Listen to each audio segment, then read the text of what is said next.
Terima kasih Anda masih bersama Sergap. Pemirsa, keluarga pasien dalam pengawasan COVID-19 mengamuk di rumah sakit di Makassar, Sulawesi Selatan. Mereka menolak pemakaman anggota keluarganya sesuai protokol COVID-19.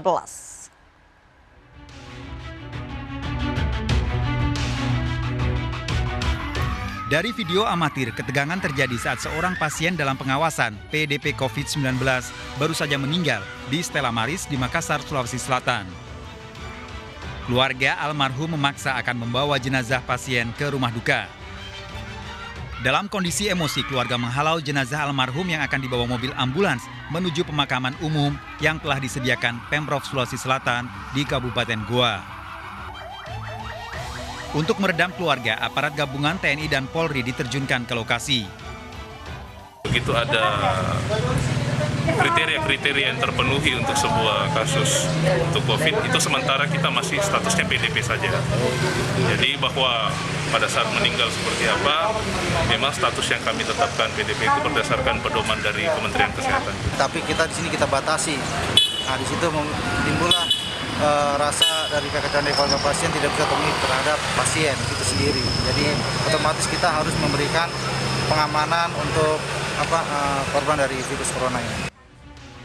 Almarhum warga Makassar dirawat di Rumah Sakit Stella Maris selama 6 hari, memiliki gejala mirip penderita COVID-19.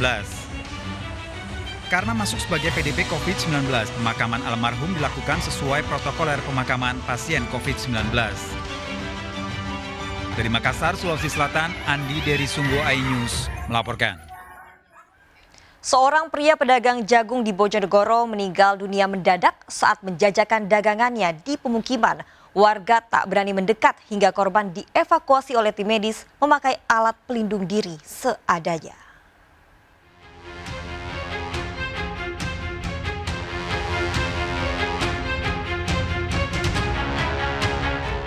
Dalam video amatir terlihat seorang pria pedagang jagung tewas mendadak hingga terjatuh dari sepeda motornya di Desa Baureno, Bojonegoro, Jawa Timur. Korban Juki, warga Desa Gunung Sari, berusia 46 tahun ini, tewas saat menjajakan dagangannya. Khawatir korban terinfeksi virus corona, korban dievakuasi tim medis menggunakan alat pelindung diri seadanya. Meski demikian, menurut Kapolsek Baureno Ibtu Suwaji saat dikonfirmasi, menyebutkan dari hasil pemeriksaan tim dokter RSUD Dr. R. Sosodoro Jatikusumo, korban diduga tewas akibat serangan jantung. Dari Bojonegoro, Jawa Timur, Dedi Mahdi melaporkan. Pemirsa, satu keluarga terdiri dari pasangan suami istri dan anaknya tewas tercebur dalam septic tank sedalam 20 meter di rumahnya. Korban terjatuh setelah coran penutup septic tank tiba-tiba ambruk. Kecilnya lubang membuat petugas kesulitan dan baru bisa mengevakuasi ketiga korban 4 jam kemudian.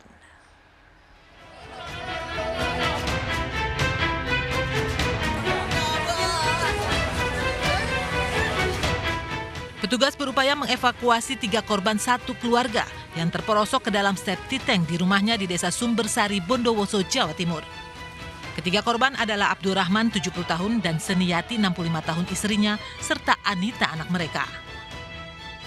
Septic tank yang berada di depan kamar mandi ini merupakan bekas sumur sedalam 20 meter yang telah ditutup coran.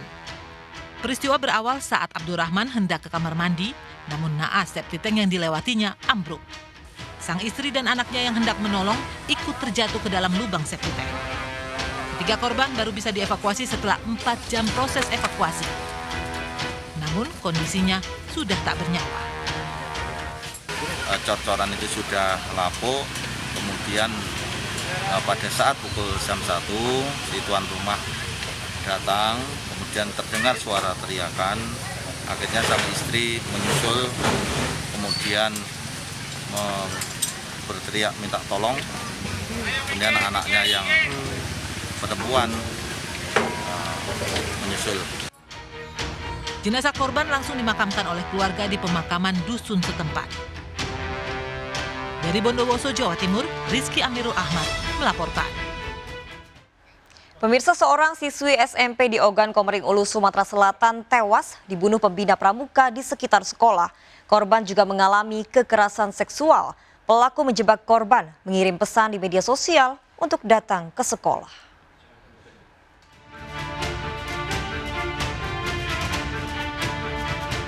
Warga Semidang Aji Ogan Komering Ulu, Sumatera Selatan mengantar pemakaman siswi SMP yang tewas dibunuh oleh pembina pramukanya. Selain dianiaya yang mengakibatkan sejumlah luka, korban juga diperkosa oleh pembina pramukanya. Sebelum dibunuh Jumat lalu, korban mendapat pesan dari pembina pramukanya untuk datang ke sekolah, padahal sekolah sedang diliburkan. Korban datang ke sekolah diantar ayahnya dan menuju halaman belakang sekolah menemui pelaku. Namun ternyata korban dianiaya dan diperkosa, bahkan setelah tewas pelaku kembali memperkosa. Orang tua korban yang menunggu di pagar sekolah hingga siang tidak mendapati putrinya keluar, kemudian melapor pada polisi. Dari dia menghubungi pertama, dia ngaku ngajak anakku tuh nalatan pramuka itu, ayunya baca dia, WA itu. Dibaca si Ayu. Makanya ayunya ngambil aku di kebun, aku pulang, aku lah ragu dia nyuruh tuh. Tapi namanya Danteran, ibunya dia tuh nikah.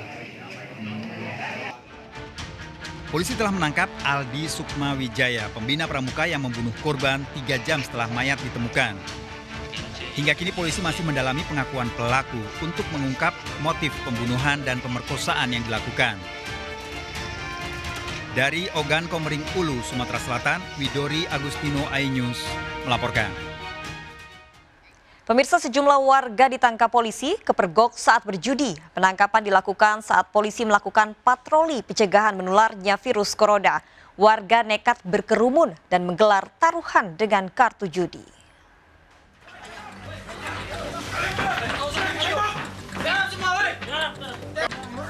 Polisi menyisir Gang Kenanga Pahandut, Palangkaraya untuk patroli pencegahan merebaknya virus corona mendapati warga yang berkerumun di teras salah satu rumah.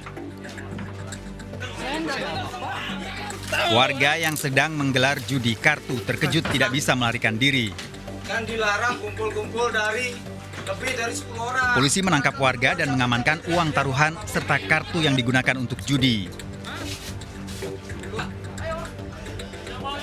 Judi kartu digerebek setelah polisi mendapat laporan warga adanya taruhan judi kartu di tengah permukiman warga. Gang Kenanga ini ada orang yang bermain judi. Jadi saat itu kita langsung mengecek ke lokasi dan ternyata benar kita menemukan ada sekitar 11 orang yang tadi kita amankan sedang bermain kartu dengan menggunakan uang.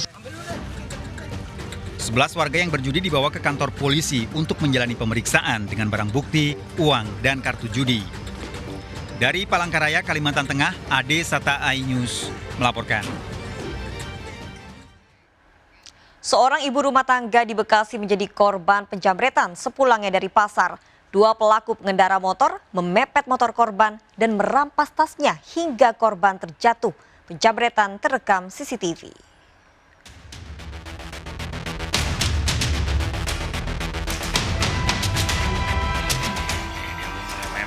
Dalam rekaman CCTV terlihat 2 pelaku penjamretan mengendarai sepeda motor memepet seorang wanita pengendara motor di Jalan Bintara 4, Bekasi Barat.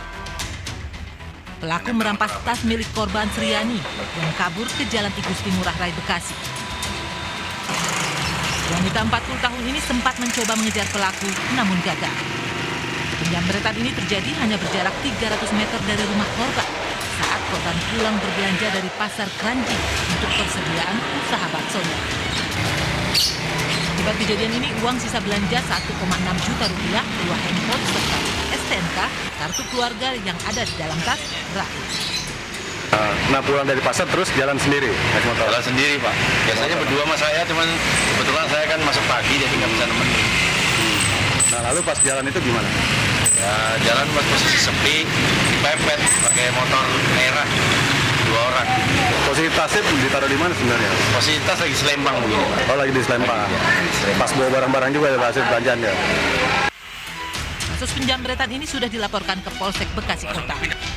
Dari Bekasi, Jawa Barat, Rahmat Hidayat melaporkan. Pemirsa, Polda Metro Jaya ungkap industri rumahan tembakau gorila. 12 pelaku produsen tembakau gorila lintas daerah dibekuk di 4 lokasi berbeda. Berikut barang bukti bahan baku senilai miliaran rupiah. Tim Subdit 1 Direktorat Narkoba Polda Metro Jaya mengungkap industri rumahan yang memproduksi tembakau gorila. Dari 4 lokasi di Jagakarsa, Jakarta Selatan, Tangerang Selatan, Banten, serta Cirebon dan Bandung, Jawa Barat, 12 pelaku diamankan. Petugas juga menyita 10 kg tembakau gorila serta 7 kg serbuk kanabinoid, bahan utama untuk meracik tembakau sintetis senilai 4 miliar rupiah. Dalam praktik kejahatan, para pelaku menjual tembakau gorila melalui media sosial. Barang bukti dikirim melalui jasa pengiriman yang dibungkus kotak makanan. Serbuk kanabinoid diperoleh pelaku dari luar negeri. Ungkap sekitar 7 kg ini biangnya, ya. Biangnya namanya bibit kanabinoid. Ini adalah biang daripada tembakau gorila ini. Ya, inilah yang bahan sintetik yang dicampurkan nanti ke tembakau, kemudian dikeringkan dan itulah yang menghasilkan yang namanya tembakau gorila. Biangnya ini, ya, 7 kilo ini hasil pengungkapan seluruhnya ini dengan beberapa tembakau yang sudah diproduksi sekitar 10 kilogram lebih. Para pelaku dijerat Undang-Undang Narkotika dengan ancaman hukuman maksimal seumur hidup. Dari Jakarta, Helmi Sajangbati, iNews melaporkan.